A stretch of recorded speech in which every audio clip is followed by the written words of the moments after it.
The wind howled against the window like a wounded animal, carrying with it the fury of a snowstorm that showed no mercy. The roads were buried in white, cars abandoned along the highway, and the whole town was wrapped in a silence so heavy it felt like the earth itself had gone to sleep. But inside a small cabin at the edge of Pine Hill, a single father sat by the fireplace, staring into the flames, his heart as cold as the world outside. His name was Daniel Cole. To everyone in town, he was the man who had it all together. Strong, dependable, the quiet neighbor who worked hard, raised his little daughter, and asked for nothing. But behind the calm face he wore, Daniel was a man carrying invisible scars.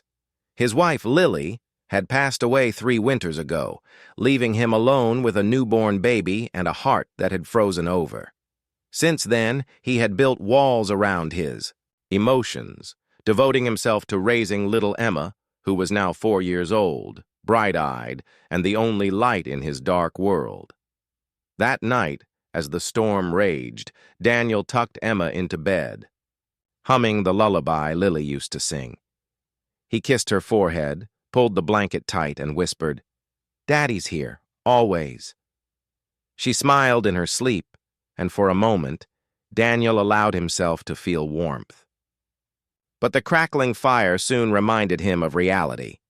The storm was worsening, and no one should have been out in it. Or so he thought. Just as he settled into his chair, there was a faint knock at the door. At first, he dismissed it as his imagination. No one could possibly be out there. But then it came again, louder this time, mixed with the desperate cry of someone fighting against the storm.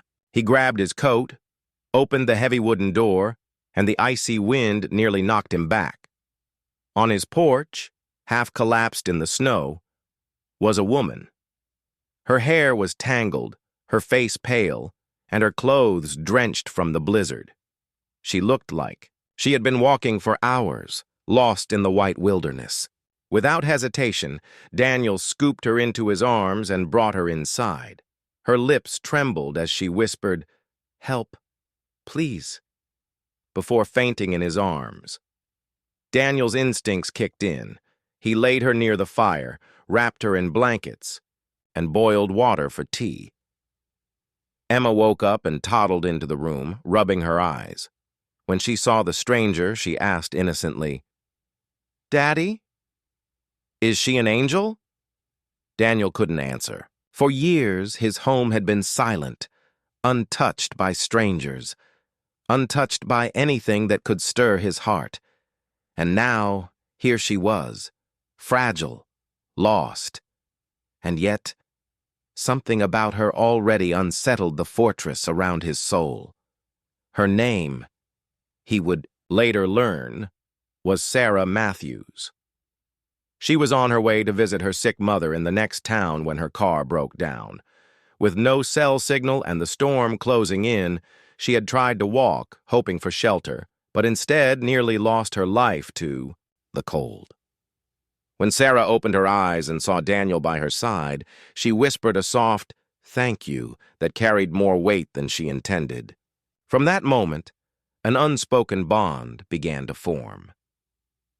In the days that followed, the storm trapped Sarah in Daniel's cabin. At first, it was awkward. Daniel was reserved, careful with his words, while Sarah was warm, expressive, and curious about everything. Emma, however, adored her from the start. She would drag Sarah to play with her dolls, beg her to braid her hair, and giggle uncontrollably when Sarah told her stories about faraway lands.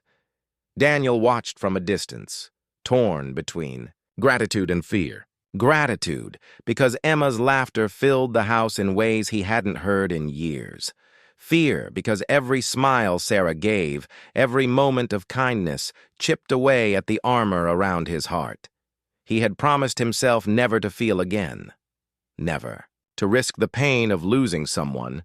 But Sarah had a way of melting through the cold. As the storm passed, Daniel offered to help fix her car. They worked together in the bitter cold, their hands brushing occasionally, their conversations hesitant but slowly growing deeper. Sarah learned about Lily, about the pain Daniel carried and why he guarded his heart so fiercely. Daniel, in turn, learned about Sarah's own struggles, her mother's illness, her broken engagement, and the loneliness that had driven her to keep moving, searching for a place where she truly belonged. One night, after Emma had fallen asleep, Sarah sat by the fire and said quietly, "You don't have to carry the pain alone, Daniel. Sometimes, letting someone in doesn't mean losing again. It can mean healing."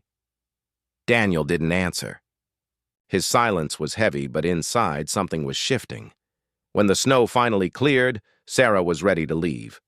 Daniel helped her pack, hiding the ache in his chest. Emma clung to Sarah, tears streaming down her cheeks, begging her not to go. Sarah knelt, hugged her tightly, and promised she would visit again. Daniel stood at the door watching her drive away. The house felt empty, colder than the winter outside. For the first time in years, he realized he didn't want to be alone anymore. He didn't want Emma to grow up without the warmth of family, and he didn't want Sarah to walk out of his life. Days turned into weeks. Sarah visited often, first with excuses, bringing groceries, checking on Emma, asking Daniel for small favors. But soon it was clear neither of them needed an excuse. Their bond deepened. Daniel began to smile again, laugh again, live again. Emma thrived in the warmth of it all, calling Sarah her snow angel. The real turning point came one spring afternoon when Emma got lost in the woods near their home. Panic gripped Daniel like a vice. Memories of loss flooded back, and he feared the worst. But it was Sarah who found Emma, calming her with gentle words and carrying her back safely. Watching Sarah hold Emma, Daniel's heart broke open. That night, he told Sarah the words he had buried for years. "I'm scared, scared to love, scared to lose, but I can't deny it anymore.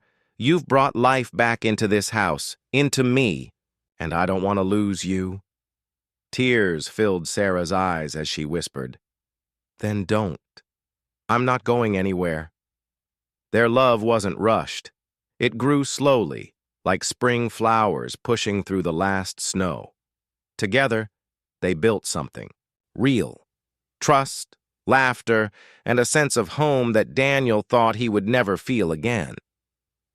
By the time the next winter rolled around, Sarah was no longer a guest. She was family. Emma's second mother, Daniel's partner, and the woman who had melted a frozen heart with nothing but kindness, patience, and love. And every time the snow fell outside, Daniel would hold Sarah close, grateful for the storm that had brought her to his door.